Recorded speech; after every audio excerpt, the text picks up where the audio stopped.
What's up, guys? My name is Joe, and I'll always be 1/4 natty daddies. Recording from my fridge, because I'm ice cold. Today's Wednesday, and we're going to do our Q&A today.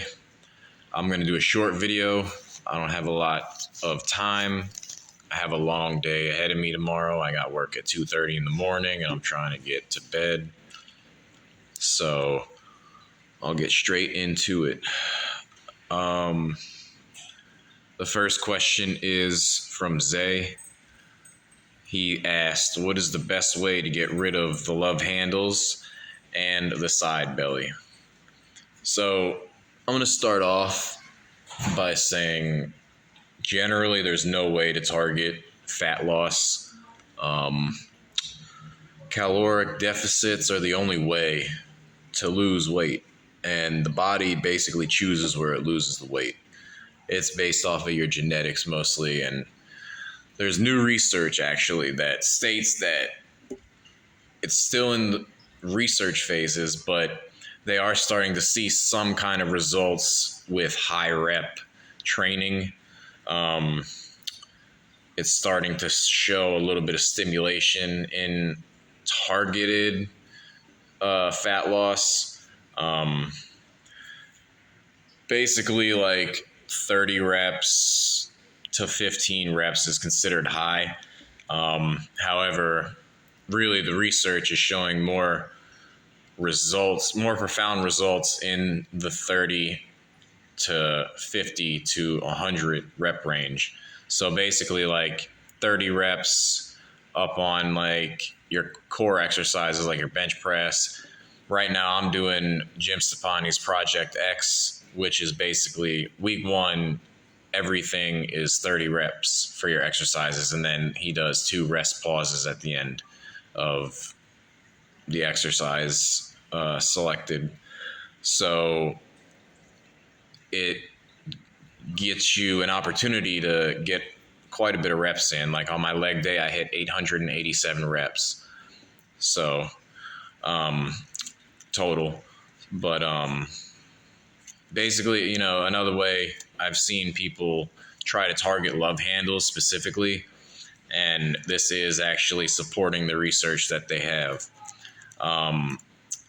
Like you can do sets of 50 to 100, like twists. You could put like maybe I wouldn't put a barbell, that's too heavy, but maybe like a broomstick on your back and just twist over and over again, 100 times each side. If that's too hard, do 50 times each side. Try and get about 300 reps on each side. Maybe even 400 if you can. I wouldn't go too crazy with it. I would keep it more so consistent every single night if you're going to do something like that. I've actually tried it. I haven't tried it for a long extended period of time, so I can't tell you I've had results with it. I might actually look into it for myself because I have some lower back fat that I'm trying to target. And I could actually help give some substance to this research myself and maybe make a video on it. The next question that I'm going to answer today, I had actually a lot of questions, and I'm honestly not going to be able to get to all of them because I'm trying to give this video the best, the most informative answers possible so I can give the best content possible. Last night's video was a little bit rushed because my work schedule is killing me this week. And as you can see, I'm all burnt up. I switch from days to nights, so it's really hard to adapt. But I'm doing the best I can because this is what I love to do. And I actually like to make my deadlines. When I say I'm going to set the deadline, I achieve that. So Q&A Wednesday is still underway. The next question is from Deshaun. He asked, what's your favorite type of cardio and where did you see your best results? So I'll list 3 different types of cardio that I'd like to do. There's high intensity interval training, and basically that is let's give an example of a high intensity cardio exercise such as the assault bike. Incline walking on the treadmill is actually high intensity. Jumping rope, hitting a heavy bag, even running in place, stuff like that. Basically, intervals. So you're going to do 1 minute on, 30 seconds off, or maybe a minute and a half to 45 seconds off. You could even do 3 minutes on to a minute and a half off. It just depends on your level of cardiovascular health and what you can handle, how hard you want to push yourself. I have tried that. I like it. I like to walk on the treadmill at an incline, and then I will do a flat walk for my interval of low intensity cardio. You could also rest instead of doing low intensity. It's up to you. Then there's steady state cardio, which is pretty straightforward. Let's just call one example, walking on the treadmill. Let's just say even flat walking on the treadmill. You don't even have to have an incline. An incline is always best though. It burns more calories, and it can help you target fat loss, trying to touch on the other question, such as maybe, let's say you walk on an incline on the treadmill and you're flexing your calves every step you take. That's going to give you a workout. You could also flex your hamstrings. Mind muscle connection does wonders. I'll make a video on that again one day soon, once this channel grows. Lastly, I want to touch on cardio acceleration, and that's actually in my workout routine right now. So cardio acceleration basically is cardio between your weight training sets. So instead of resting, I'm doing a minute of bench step ups, running in place. I could jump rope. Basically any kind of high intensity interval training method that you could implement into that kind of a workout, you could implement into your cardio acceleration. Now, that particular one I've only been doing for a week, but this workout is destroying me as promised. But I do notice that cardio acceleration has become my favorite. It's not my favorite because it feels good. It's my favorite because, yes, it feels like it does give me the best results so far. And there's also research that proves that cardio acceleration enhances recovery in between your sets when you work out. So you would think it would be destroying you, and it does, but you adapt. Let's say a month goes by and you're sticking with it consistently. The extra oxygen pushed into your muscles is going to help them recover more. So it can actually lead to strength and size. Let me just answer it very briefly and sum it up. The best cardio is something that you enjoy because you're going to continue to do it. If you hate what you're doing, you're not going to stick with it. So consistency is the key when doing anything, especially bodybuilding, bulking, cutting, anything. Any kind of augmentation. Now, this next question is going to be the last one because I honestly don't know how much memory I have on my phone left to record. And it's quite a long response because I wanted to give quite a detailed response with examples. So I'll get into it. So from Jimmy, I'm trying to increase my appetite and nothing seems to work. I want to put on weight, but I just can't seem to eat as much as I used to. I read that doing light exercises before meals helps. Let me know what you think. All right, so I'm going to start off by suggesting, how about instead of doing light exercises before your meals, why don't you go ahead and do one full high intensity weight training workout a day. Maybe 5 days a week, 6 days a week, whatever you can handle. It could even be 3 or 4 days a week. That should stimulate an appetite. You working out for about 45 to 90 minutes should stimulate an appetite. I would even, now I haven't researched this, but I would even bet that, hey man, cardio would even build an appetite, I'm sure. You're putting out energy. Your body needs energy to survive. Now, with all that being said, I would say, I'm jumping around my list here, so excuse that, but I'm trying to answer it in the best way possible.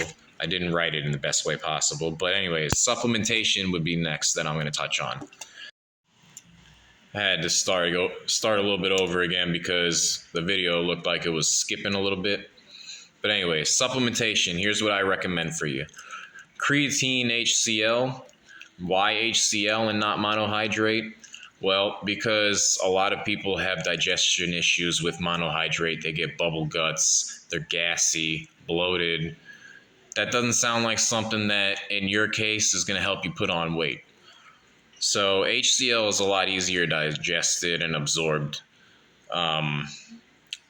As well as I would recommend definitely taking some branched chain amino acids. Leucine, isoleucine, and valine, particularly. I would take those pre and post workout, and between meals, if you want to boost your leucine levels, it just depends on your budget. You don't have to take it between meals. I wouldn't go crazy with BCAAs. It's not something that you want to drink all day long. It's just used in certain situations, and I'll even make a video touching on that as well. Next is your dextrose powder. Now, I'll start by saying you're going to be a guy that I feel like is going to want to get a lot of calories from liquids. And I didn't write this down, so I'm going to say it right now. But even though sodas have carbonation, they have 43 grams of carbs a can on average, bro. That's a lot. That's a lot of calories. So just keep that in consideration. But I would not make that a go-to thing. All right. So dextrose powder, it's going to be good post-workout to enhance your recovery. And also, you can mix it in with any kind of drink you want. It's basically like Kool-Aid. It's going to help you get more calories in, while if you don't have an appetite, maybe you still want to drink something. Okay, you're going to want to take some fish oils for sure. Fish oils help you be very anabolic after meals. You want to eat fish oils like after a high protein meal. It spikes your anabolic response with the food. And I would definitely get a ZMA and a multivitamin, and I am going to make a video on that in the future after doing my own additional independent research, so I could touch on that very specifically for you, instead of just telling you what I take and the reason why I take it. I can elaborate a little bit better given a little bit of time to research. And this is just additional. This is completely, it's necessary, but it's not something that's going to put size on you. It's electrolytes. Sodium, potassium. So sodium, shoot for at least 2,500 milligrams a day. Even I would recommend 1,200 pre, 1,200 post-workout. And you can't really have too much sodium, especially if you're working out, because you're sweating it out. 4,700 milligrams of potassium citrate. That's how much I take. That's a recommended daily dose. It's very hard to do that without getting potassium citrate powder. Vitamin D3 and calcium. I recommend 1,000 IUs of D3 and 1,000 milligrams of potassium a day. You want to take those two things together all the time. Okay. After supplementation, I recommend drinking at least 1 gallon of water a day. It's going to help stretch your stomach, and you need the water. You're made up of water. It's going to enhance muscle recovery and performance. and staying hydrated is extremely important. I made a list of foods for you, and a few of those include protein drinks, light protein drinks. Obviously, protein is going to help you put on weight, but protein is the hardest to digest of all macronutrients, so it's going to take the most energy. It's going to burn calories to digest, etc. It's going to make you fuller. However, I listed some proteins that are nice and light, some protein shakes that and powders that are easy on the stomach, such as clear isolates, IsoPure. They have pre-bottled or powder options, and you can buy that at the vitamin shop, or anywhere that they sell IsoPure. That's the name. You can also get Iso Gym. That's what I take, the JYM supplement brand.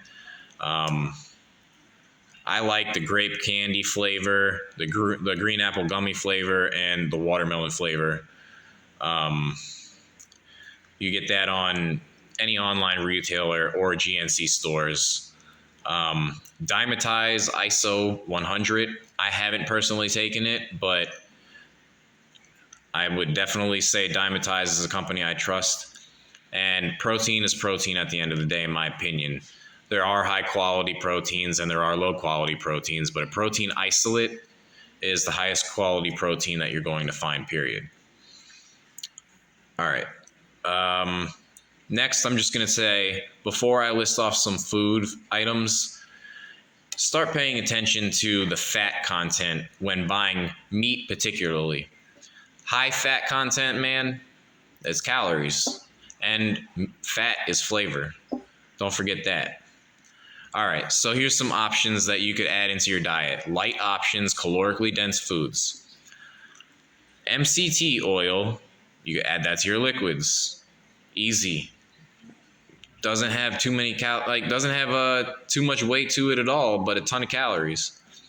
Nuts, man. Nuts, a fucking handful of nuts, no homo, is going to do you so much in terms of you're getting your healthy fats in for recovery.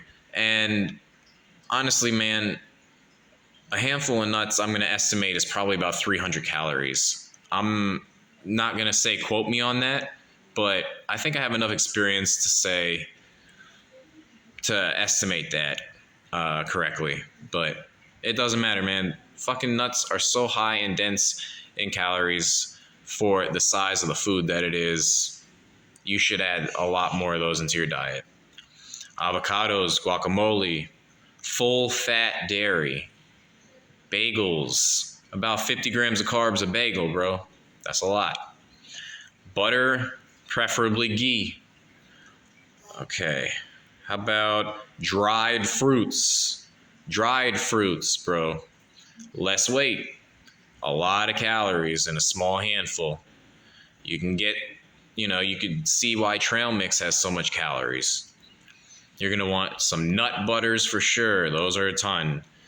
Pork rinds, cheese, maple syrup, sauces, whole eggs, jerky sticks like Slim Jims, Duke's sausage links, and Tillamook sausages, salmon, full fat mayo. When you're eating carbs, pay attention to the fiber content. You don't want a whole lot of fiber. It's going to fill you up.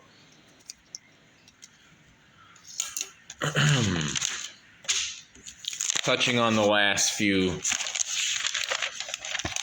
items, I recommend getting casein protein in before you go to bed. It's going to stay in your stomach overnight and keep you anabolic for as long as possible. It's slow digesting. Now, you could drink a glass of whole milk. Greek yogurt, bro. Greek yogurt is great for casein intake. Cottage cheese, casein, or a protein powder blend. All that, not all of it before bed, but fuck it. If you want to do all of it, if you can, more gains, more weight, more calories. But, you get the point. Those are things that you want to eat before bed. It's going to help spike a little bit more weight gain, I think, for you. And finally, eat a meal every 3 hours. Research has shown that it is the most optimal for muscle growth and recovery in athletes compared to 2-hour eating windows or 4-hour eating windows. So it's a little different if you're trying to follow a cutting diet. You're not really aiming for muscle growth on cutting. But generally, if you're bulking, 3 hours is the most optimal meal window for, let's say, helping you put on the weight that you're looking for. Well, I don't have too much more memory on this phone. I appreciate everybody for watching this video. Please don't forget to like, comment, and subscribe. It helps me a ton. And I shall see y'all on the next one. Peace.